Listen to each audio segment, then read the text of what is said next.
And good morning and welcome to It's Another Early Morning Record Show with hello, me and Cat. And Cat. You want to say meow? Nope. Oh my, damn it. Oh, headbutt. Well, welcome. We're off to a rough start already. Yeah. Calm down. Okay, and the opening. Wasn't that beautiful sunrise? That shows you the sun rises above Canada. I was in Port Huron, which is right on the border between us and Canada. That's right where Lake Huron starts. And what a beautiful sunrise. You got up and wow. I got another beautiful sun. I love sunrises and sunsets. And when you're going to retired 2024, you can't stand it, Cat. I got a shirt here, retired 2024, and all they gave me is this lousy t-shirt, one of those famous kind of t-shirts. So I had this week, I have one more week to go. I retire Friday of next week's my last. So this week my boss and my boss's boss came out, and we went out, had nice dinners. Two of my clubs, they both won the Stores of the Year for staff to double staff. So that was really neat. Big honor for them. And then I get to be a part of it. But we had a virtual retirement party that my team gave me. Kind of emotional.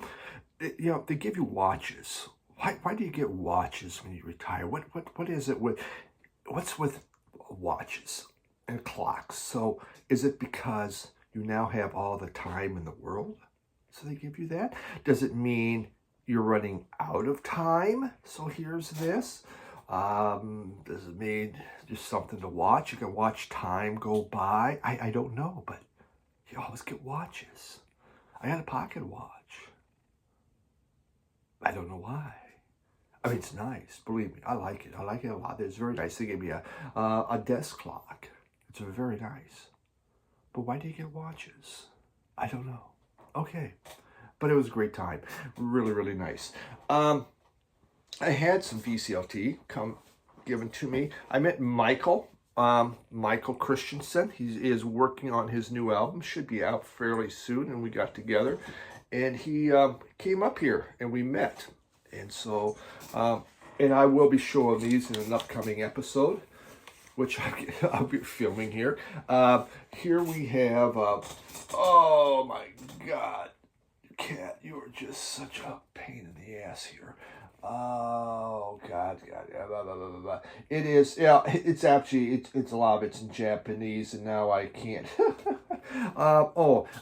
Moya Angaku. Maya Angaku. It's a group out of Japan, a three-piece group, kind of a folk ambiance, psych. Really good stuff from Michael. And then Ian Matthews, and this is if you saw the trail through my eyes, if you saw through my eyes, oh my God, I cannot read anymore. Both of these Michael gave me, very nice. We had a great time. Went out to eat at a Egyptian restaurant. Yes, Midland, Michigan has an Egyptian restaurant. I mean, I don't know what city doesn't have Egyptian. Michael eats anything. I mean, he likes super hot. I mean, but he's lived in China. He's traveled the world. So, and I can't say I've had Egyptian before. Now I can say I have. Do I need to have Egyptian again? I don't have cravings for it, but it was fun. It was nice, and I had great company. So I got a picture here of Michael. That's Jim from Radio Wasteland and myself. So yeah, great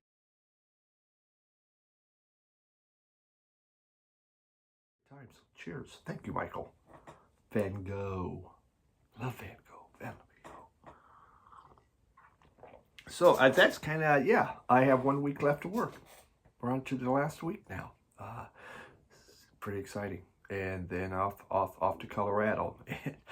A lot of these are being put in the can. You can see, I think by the weekend, those cabinets will be pretty much empty. Actually, a lot of them are. I've just faked out a record in front so you can see next week. Okay, well, let's get on with the show then. Got some great records here that you just have to have. You have to see these. I have to show them to you. Now, first one we got a twofer because we all like a twofer. Give me 2 records for the yakking of one. And Chemical Brothers. I had these in CD when they came out. I was excited when these came out. I thought, holy cow, this music is incredible. And I mean, it took off. Everybody knows that from the mid to late 90s into the aughts. I mean, it was amazing.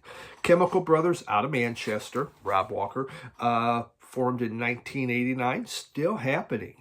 2 guys, Ed Simmons and Tom Rowland. They called themselves Dust Brothers. And that's where that was their name they went by. Not much sure as far as inner sleeve, and it's black vinyl, so who cares? But so they're called the Dust Brothers. But there was a U.S. production duo that called themselves the Dust Brothers, and they had the name first. So they had to change the name. They went to Chemical Brothers. By 92, they were doing DJing, a lot of DJing, and their DJ name was Naked Under Leather. And they began to get bored as they were DJing because they're playing a lot of the same stuff over every night. And they thought, why don't we just start remixing some of our own stuff and, making some of our own music? So they began to do that in their DJ sets, and they got noticed. So then they were being asked by groups to come in and do remixes of their music, which they did. By 95, they said, let's just do our own album.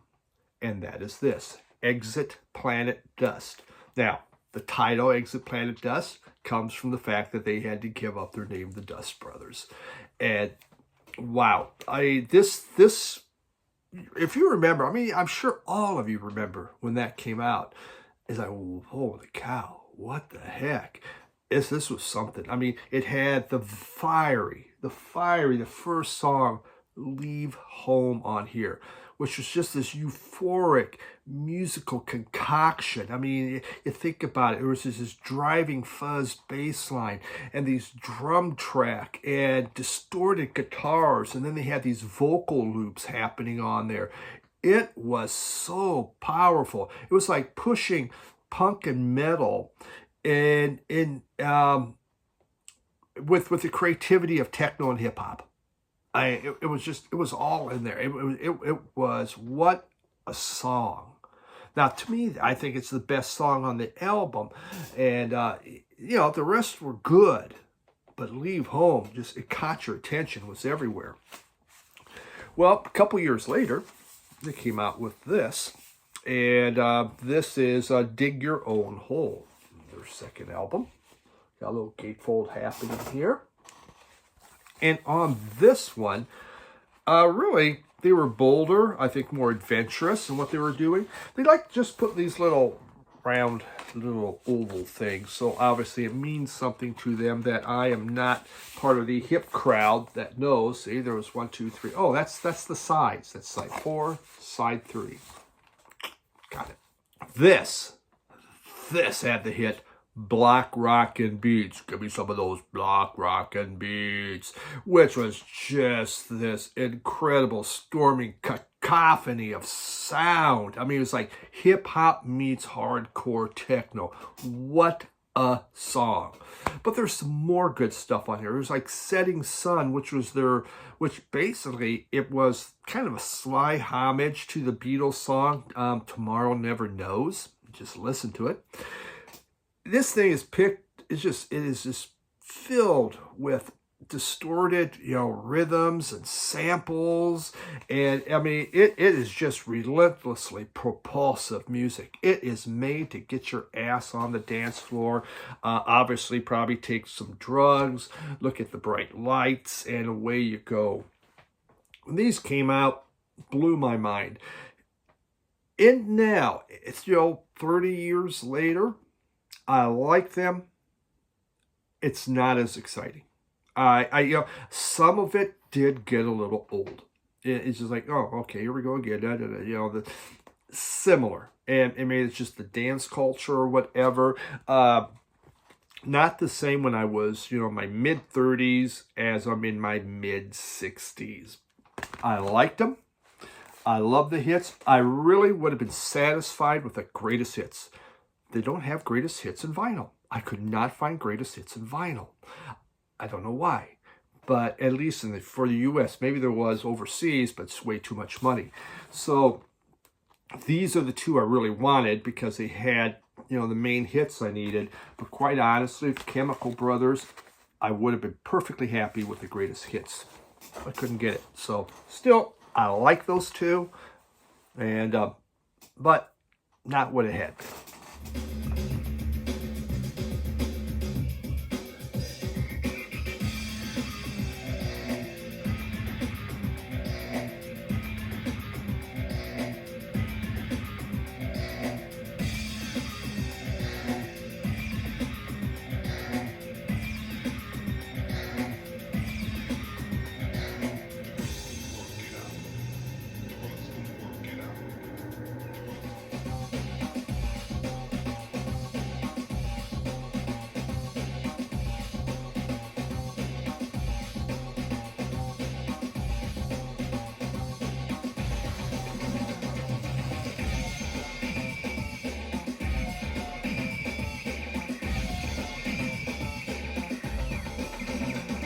So from techno, from the excitement of techno, dance, go into some rock. And we have Guns N' Roses. I believe this is their second album. And Guns N' Roses Lies. This is a beautiful original. Popped into my local Radio Wasteland Records. We have that. Yes, we have the softcore porn once again. There's the group looking all nice and beautiful. Scruffy as all get out. Guns N' Roses, obviously, after the first album was huge. They did this album. The first side sounds like it's a live album. It was done in the studio, made to sound live. I think that's stupid, but that's what they did. Second side is more acoustic. You have their big hit, Patience, just a little patience. Kind of weird to have Axl Rose singing about patience, isn't it? I mean, that just seems like, of all people, I don't think he's very patient. But that obviously was the big one. They had two covers. This is the uncensored cover. I probably mainly say Wife Beating has been around for 10,000 years, which was a that did not go well. It had to come off. Yeah, that got people really pissed off, which I get. Picture exclusive. So Guns N' Roses has a picture exclusive in here. Wow. Sex and Drugs, the Violence and Shocking Truth. Good Guns N' Roses album. Guns N' Roses to me again is a group first album. Great, even the greatest hits. They've made 2 greatest hits. You could do Guns N' Roses with 1 greatest hits album instead of Use Your Illusion 1, Lose Your Illusion 2, whatever. 1 is fine, and you're okay with Guns N' Roses. I thought the other was a little too much, but obviously they were super powerful at the time. These guys were big and could do no wrong. This album previously released material from the Guns N' Roses extended play Live Like a Suicide. So that's probably the live music on there, but I believe I read on it that it wasn't even really live. So nice pickup. Was that a necessary album? Not necessarily, but I bought it because oh God, it's an original, so pretty cool. Yeah, originals tend to grab me like that.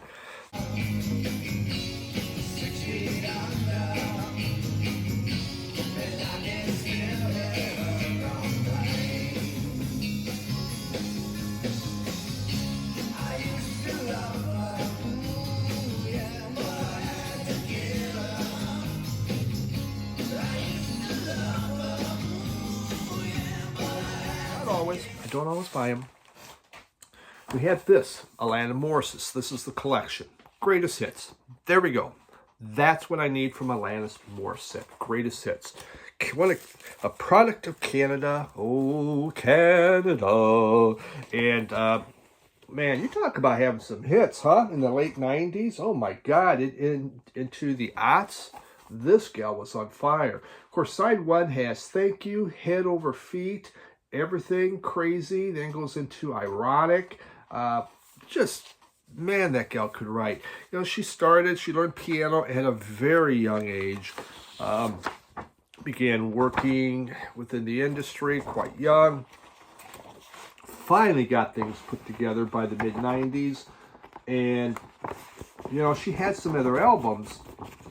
But that one, which now I can't think of the name of the main album that came out, but it put her on the map. And, I mean, it was so much. I mean, and some of that was just, you know, head over feet was great. Crazy. Oh, my God. I mean, her first album is incredible. You know, when you think, again, greatest hits, you could say, God, get the first album. You have the main album, to me. Now, a lot of big Alanis Morissette fans, obviously, you want them all, and that's great. I don't need it in my collection. This one, though, satisfies my itch for Alanis Morissette and does it. I do love greatest hits, as I've said many, many times. When you're trying to keep a smaller collection, greatest hits is a wonderful way to go. If I found an original of some of her other stuff, I would be tempted. And I may buy it depending on the price. But as of right now, I got what I need from her. More great music from the later 90s, early aughts. Great to have. God, good stuff. It's nice to see these reissues coming out because, I was just buying so many CDs and some stuck, some didn't stick. These greatest hits, take care of it. Now, let's go down to LA. Punk. Some hardcore punk. And this was a group. It took me a long time to kind of find. I had found their first album, an original of this. Regretfully, I lost it, the cover, but I kept the vinyl. This is their fourth album, but the group is the Flesh Eaters. And the Flesh Eaters came out in 77, broke up in 83, reformed in 99. And once in a while, I guess they still perform or still out there, but I'm not sure. The group was led by Chris D. And Chris D wrote for Slash magazine. And the group was a revolving door of many of, the hardcore punk scene in LA area, some of their best players. John Doe, Exene, they got their start with Flesh Eaters. So many of the different stars started with the Flesh Eaters. And then they'd move on to the next one. That was fine. Chuck D really was the only one. He kept things going. And, the music dealt he liked to write about Catholic martyrdom, nor fiction, Hot Rod Demons with going on a winding road to hell was something. You like that. Hot Rod Demons were cool. White Trash Mothers, horror film Minutia, all the kind of stuff Christie liked to write about. And put down on vinyl. This was ferocious hardcore punk, especially their first album is just absolutely, it takes your breath away. It's so hard and rocks. Picture lots of words that I can't read, and there's the group with biographies of them and anything else about the group. So we got that. What you get on this is this came out in what is it? Forever the Game Today was their fourth album. Came out in 83, and man, this thing was very, very good. Recommended for fans of X and the Gun Club. It's quieter. They have calmed down some, so maybe so, but it is definitely hardcore.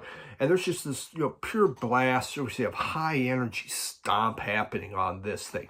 It's like metal and punk and roots rock all got together, and we mixed it all up. It was consumed and then was spitted out into a firestorm of ferocity. That's Flesh Eaters. Lots of howling, lots of yowling happening on here. If you're a fan of hardcore punk, there's no doubt you have Flesh Eaters. This was a neat reissue to find. I was kind of shocked to see, the reissues of Flesh Eaters, but very, very nice. So good to pick that up.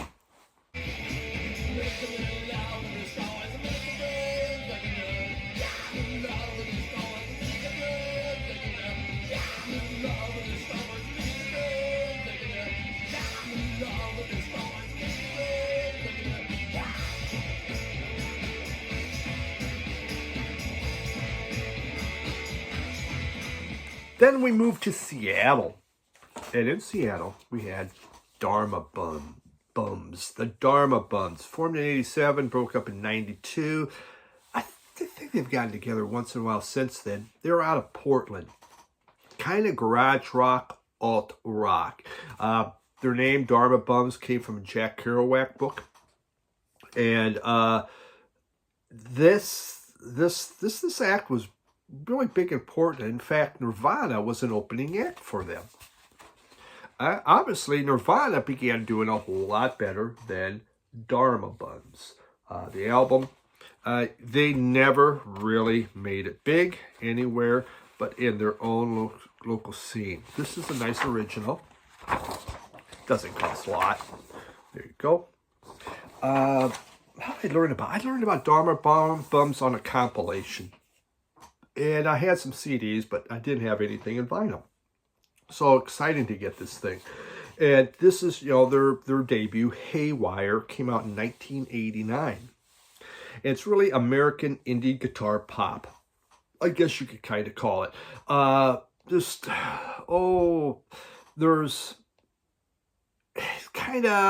some country tinged pop rock. It's tuneful. There's very catchy songs in here. Part of the scene, it was just part of that scene that eventually became grunge. It's just they never went that full grunge route. They're a group that they're all together. They're all doing it. They never got into the grunge like the other ones. It is filled with gritty guitars. There's some great riffs, a lot of driving rhythms happening in here.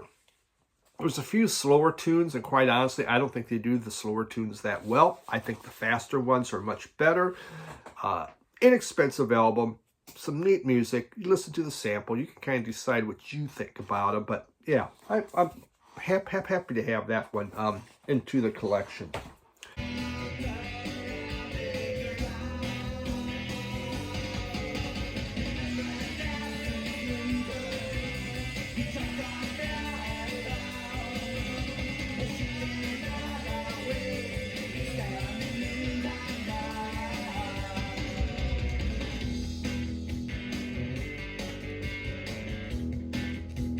Well, all these, believe I've been packing. You can see I got empty cubes up there, empty cabinet here, empty cabinets behind me. It's coming along.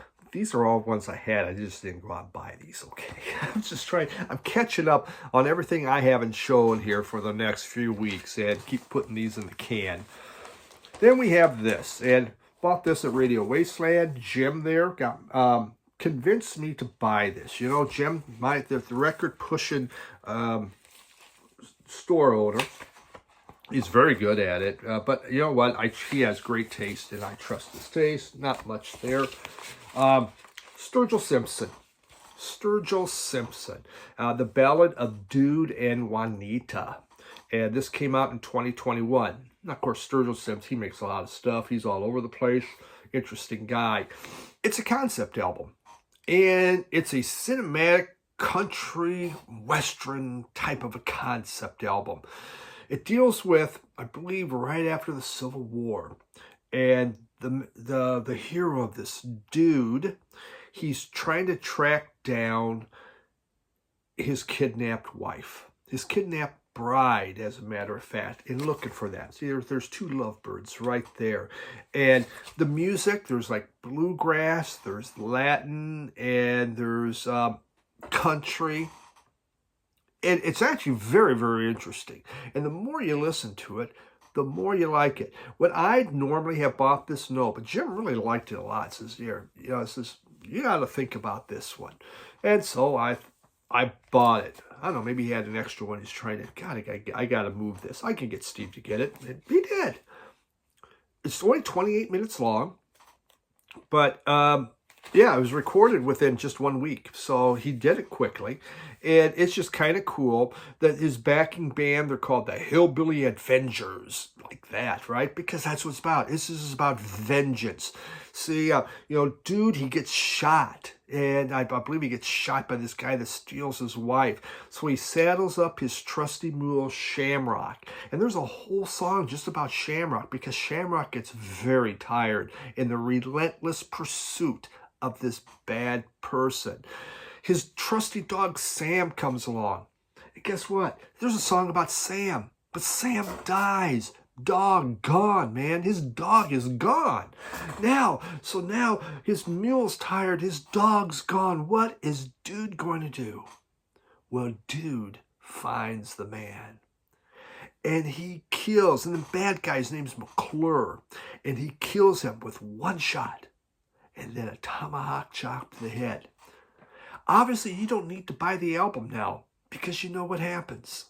So I just ruined this whole thing. You're going, well, screw that. I know the story. It won't be a surprise anymore. I apologize. Buy it anyway, just for fun. So, yeah, not something I would normally buy or listen to, but a great suggestion and something that, yeah, it's really good. That's what it's all about. We share music. I try to share, you listen to it, and then you go, damn it, Steve, I couldn't really afford another album, but that sounded really good. So, yeah, the beauty of the VC. Had a monster of a mule, was a mighty fine steed. Shem and Sam, that tomahawk, and that flintlock's all they need. Finding food and finding trouble and always taking heat. Any man that crossed him was surely gonna bleed. So that's the pickups for this week, or at least what I'm showing this week. We're already, oh, gee whiz, I got 3-4 weeks, maybe about 3 weeks so in the can. But keep going. You can see next week's there. I don't know how much longer these cubes are staying filled. I got 3 more weeks before I take off to Denver, and I got 3 weeks vacation coming up. Oh, wait, time you see this, I've already 3 weeks vacation coming up. Oh, wait, time you see this, I've already had 3 weeks vacation. Shoot, by the time you see this, those are probably all empty. Forget, I don't even know when you're watching this, but I hope you like it when you do. Oh, you're watching it this week, I think. Doesn't matter. I am so confused on what I'm doing with all of this, but it's all about showing music. Does it really matter when? No. You just want to hear some music and see it. Thanks for watching. Have a great week, and we'll see you in the midweek. Bye.